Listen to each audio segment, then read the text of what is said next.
cœur disposé. Donnons d'écouter comme des disciples. Au nom de Jésus-Christ, Amen. Voilà. Nous sommes toujours sur notre merveilleux thème, la puissance, les effets du pain du ciel. Mais en tout cas, nous sommes rentrés dans beaucoup de sous-thèmes et particulièrement, au présentement, nous sommes en train de voir donc les sous-thèmes liés à la pluie. Parce que nous avons compris que le pain du ciel, c'est donc une personne, Jésus-Christ. Mais dans les mentions faites par Jésus-Christ, en ce qui concerne le pain qui devait descendre du ciel, Dieu nous a conduits dans Isaïe chapitre 55, verset 10 à 11, pour comprendre que lorsque ce pain descend du ciel, Jésus-Christ pour accomplir la volonté du Père, en tout cas, il ne pouvait pas repartir au ciel sans vraiment exécuter vraiment la volonté de Dieu et accomplir les desseins de l'Éternel. Jésus est l'accomplissement de tout en ce qui concerne notre relation avec le Père. Est-ce qu'on peut acclamer le Seigneur? Et pendant la semaine, nous avons vu plusieurs textes bibliques qui nous montrent combien Dieu nous aime et il nous arrose, il nous bénit de la pluie. Et ce matin, nous voulons voir, chers frères et sœurs, un autre texte est Proverbe. Et ce texte nous montre pourquoi quelqu'un ne peut pas avoir la pluie. Qu'est-ce qui peut empêcher personne de vivre ou de voir la manifestation de la pluie, la rosée sur sa vie? Chers frères et sœurs, Dieu a créé ce qui est naturel pour nous expliquer ce qui est spirituel. Il y a quelques instants, nous avons constaté la rosée, la flotte ce matin. Et quand vous allez parcourir certaines ruelles, vous allez vous rendre compte qu'il y a des gouttelettes, il y a peut-être des ondées où il y a la rosée sur l'herbe. Et ce que nous avons vu la semaine dans, je crois, Deutéronome chapitre 32, où Moïse vraiment disait que, en tout cas, sa parole devait être une pluie et aussi une rosée sur la verdure et sur l'herbe. Dieu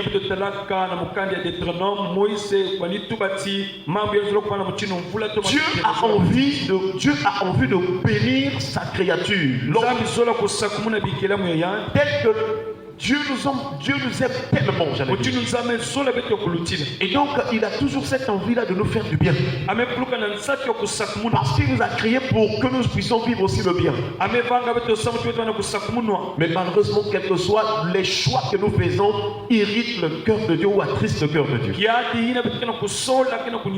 Voilà pourquoi ce dernier temps nous rappelons, fais attention aux choix que tu as faits. Hier, pendant que je suis en train de méditer, le Seigneur m'a conduit à un thème. Le choix de mourir. Le Seigneur commence comment un thème, le choix de mourir. Et le Seigneur me dit que oui, mais les gens font le choix de mourir. D'une manière ou d'une autre, il y a deux types de morts. Et peut-être nous en parlerons prochainement. Il y a le choix de mourir dans le péché. Et il y a le choix de mourir au péché. Est-ce qu'on parle avec le Seigneur? Chers frères et sœurs, dans le péché, c'est là où c'est mauvais. C'est ce que Paul a dit aux Éphésiens. Vous étiez morts par vos péchés dans lesquels vous marchez autrefois. Alors que dans Romains, Paul explique, il dit que nous devons mourir au péché pour vivre avec Christ. Ce n'est pas notre message. C'est une parenthèse. Chers frères et sœurs, ce matin, nous voulons voir donc Proverbe chapitre 26. Le verset 1. Il est écrit: comme la neige en été et la pluie pendant la moisson, ainsi la gloire ne convient pas à un insensé. Chers frères et sœurs, ce texte est en train de nous montrer ce qui fait qu'un insensé ne puisse pas recevoir la gloire ou la parole ou la bénédiction de l'Éternel. Et dans ce texte, on prend l'image de toujours ce qui est naturel. Il dit comme la neige en été. L'été, nous savons que c'est la saison la plus chaude, là où c'est fait chaud. Et donc, en principe, c'est incompatible de voir pendant la saison chaude là, qu'il y ait vraiment la neige. Donc, en prenant, Seigneur, cette opposition, il veut montrer qu'en principe, au moment de l'été, il n'y a pas de neige. Cette saison d'été ne peut pas recevoir la neige en temps normal. Il dit aussi du temps de la moisson. L'on ne peut pas avoir la pluie parce que tout simplement c'est le temps de la récolte. On a besoin de la pluie lorsqu'on est en train comment dirais-je, on est en train de s'aimer. Et nous avons vu déjà dans Ésaïe que quand la pluie tombe, elle fait germer les plantes. Est-ce qu'on parle avec le Seigneur? Mais après que les plantes ont poussé et ont donné des fruits, alors il faut qu'on vienne pour récolter. Donc la pluie ne veut pas venir du temps de la récolte. Et il dit ainsi en est-il. C'est ainsi, c'est de cette manière aussi que la gloire ne convient pas à un insensé. Chers frères et sœurs, si nous marchons ou nous manifestons un caractère insensé, il nous serait difficile de voir la gloire de Dieu. Mais nous avons déjà dit au moment que Dieu veut nous bénir, il veut que nous voyons la gloire. Malheureusement, chers frères et sœurs, les choses que nous faisons, le comportement que nous avons, la mauvaise conduite à laquelle nous sommes attachés, ça nous emmène à ce qui est incompatible pour recevoir la bénédiction éternelle. Quelqu'un dit, mais pourquoi tu ne fais pas telle chose? Mais c'est parce que tu vis avec des choses qui sont incompatibles, qui ne peuvent pas pousser Dieu pour te bénir. Parce que Dieu est le Dieu de l'alliance. Et dans l'alliance, il y a des principes. Il ne faut pas s'amuser avec Dieu. Ce qui est bien avec Dieu, c'est que Dieu nous a déjà prévenus. Il nous a donné sa parole. Et si tu veux voir Dieu, Dieu est la parole. Dans cette parole-là, il y a des bénédictions. Mais aussi, il y a des malédictions. Dans cette parole-là, chers frères et sœurs, il y a des promesses et des prophéties. C'est pour nous montrer que si tu fais telle chose qui soit agréable à l'Éternel, tu seras béni. Mais si tu désobéis, chers frères et sœurs, c'est la malédiction qui va s'ensuivre. Nous devons comprendre les principes de Dieu. Et donc, l'insensé, c'est une personne qui fait le contraire de la volonté de Dieu.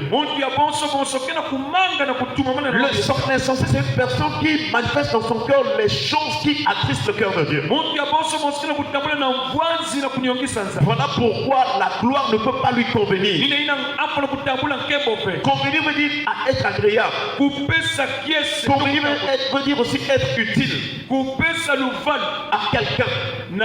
Convenir veut dire aussi être conforme à son goût. Ça veut dire plaire. Cela voudrait dire que si tu marches en insensé, si tu agis en insensé, si tu poses des actions mauvaises, si tu fais des choses abominables devant l'Éternel, dans ta vie tu vas vivre le contraire de ce que tu t'attends.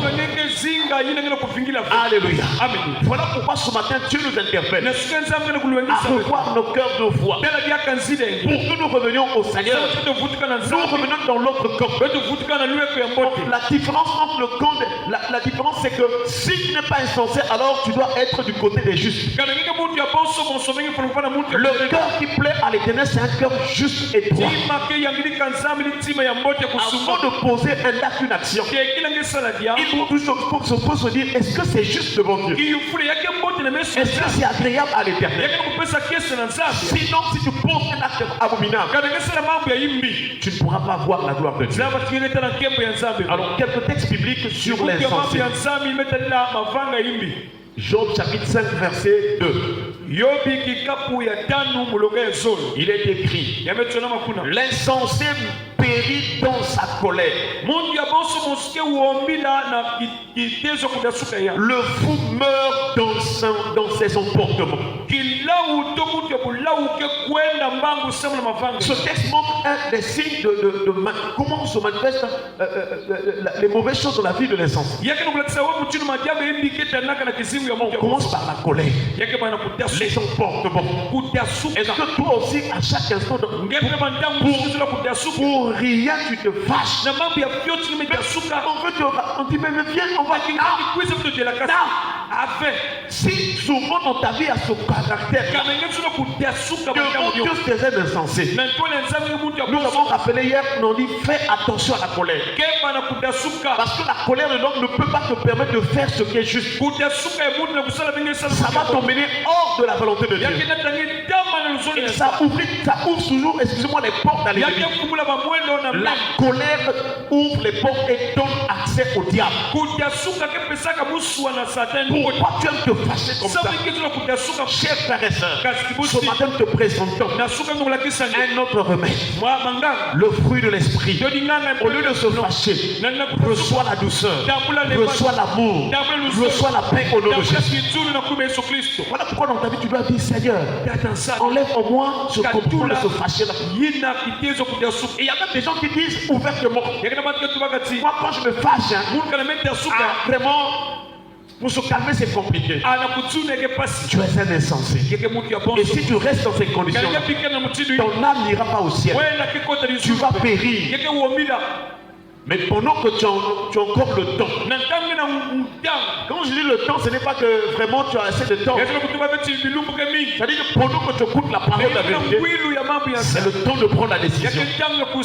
Demander au médecin du cœur de changer ton cœur afin que tu apprennes à supporter les autres.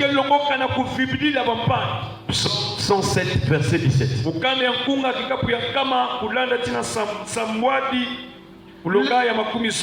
Les insensés par leur conduite coupable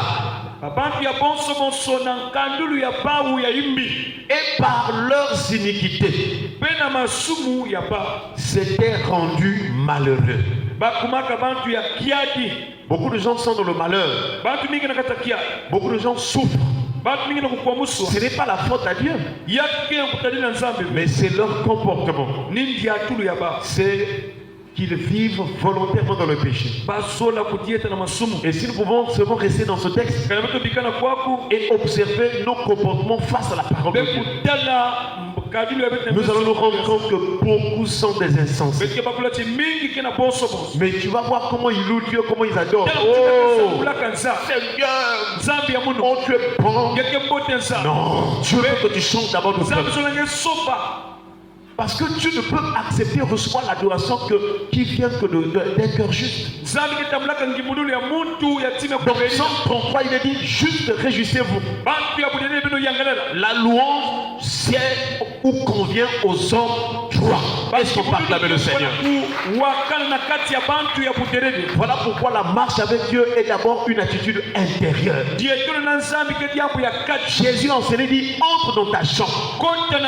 Lorsque tu pries, ne fais pas comme les hypocrites pour qu'on voit. Il voulait montrer compris, ce n'est pas de l'extérieur que tu montes là. Oh, ce n'est pas ça l'extérieur là. Dieu voit à l'intérieur de ton cœur. Est-ce que ton esprit est disposé? Est-ce que tu as confessé tes péchés? Est-ce que tu veux changer? Est-ce que tu veux plaire au Seigneur? Il t'attend à l'intérieur. Et si l'intérieur a vécu ou a subi le changement, la puissance de la délivrance intérieure va se répandre jusqu'à l'extérieur. Si à l'intérieur tu es changé, tu verras que ta main ne pourra plus taper l'autre. Ton pied ne pourra plus courir au mal. Ta bouche ne va plus sortir les mauvaises paroles. Parce qu'à l'intérieur de ton cœur, tu as été régénéré. Est-ce qu'on peut acclamer le Seigneur? Pour terminer ce matin, Proverbe chapitre 3 verset 35.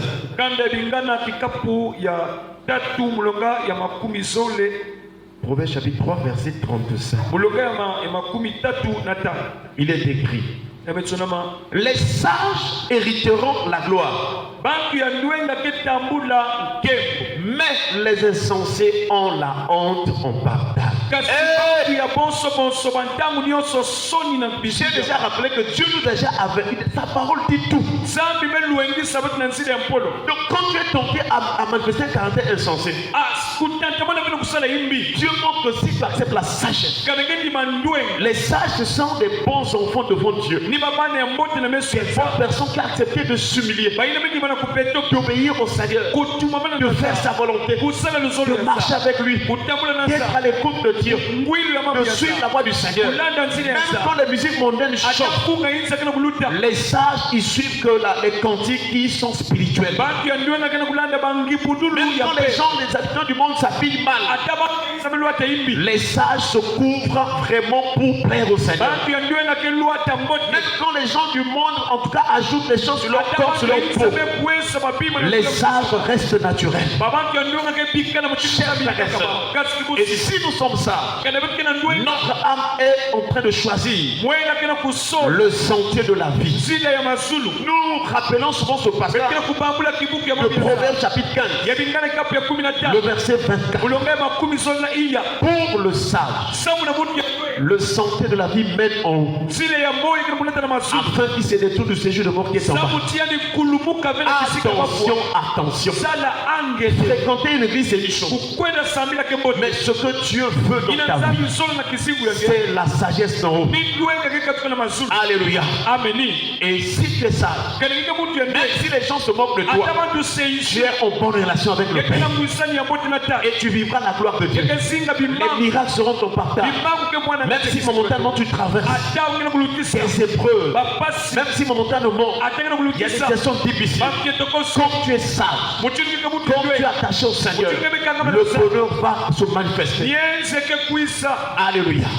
Mais si tu es insensé, c'est la honte que tu auras au partage. La gloire aussi, c'est aller au ciel. Tandis que la honte, c'est se retrouver en enfer. Il y a un choix à faire sur moi.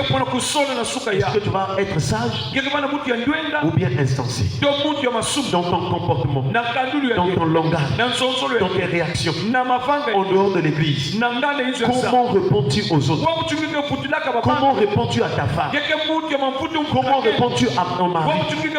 Comment réponds-tu à ton grand frère? Comment réponds-tu à tes petites sœurs? Quelle est ta manière de parler? C'est là où tu sauras si tu es sage ou insensé. Mais je ne suis pas venu pour te condamner. Nous tous nous sommes en train d'écouter. Et cette parole a pour objectif de nous emmener à changer. Parce que quand nous sommes rentrés là, peut-être qu'on était insensé. Mais maintenant que tu as écouté la vérité, il faut faire le choix. La Bible déclare, aujourd'hui si vous entendez sa voix, n'endurcissez pas votre cœur. Ne voulez pas que quand tu vas sortir de ce lieu, si tu fais ça, tu restes insensé. Et tu auras en partage la honte, les malheurs.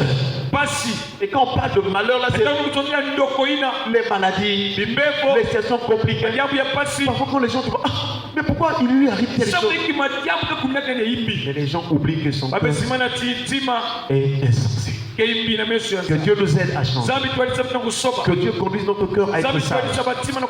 Les temps sont finis. Les temps sont finis. Cherche la sagesse d'en haut. Parce que le monde aussi a créé sa sagesse. Le monde a une sagesse terrestre. Et cette sagesse-là est diabolique. Vous voyez comment que les gens sont en train de se transformer. Les hommes sont devenus comme des démons. Moralement parlant. Dans leur conduite, même sur leur corps, ils changent des vies. Ils changent la manière d'être. Ils contredisent la voix du Seigneur. Ils contredisent la volonté de Dieu. C'est triste dans ce monde. Voilà pourquoi nous devons rechercher la sagesse pour nous préparer pour le ciel. Que Dieu nous pardonne toutes les fois que nous avons été insensés et que ce matin il nous délivre d'un caractère insensé pour nous donner donner d'être sages. Et que le Saint-Esprit nous enseigne tous les jours de notre vie à être sages. Car ne peuvent aller au ciel, ne peuvent rencontrer Jésus-Christ lorsque Jésus paraîtra, que des vierges sages.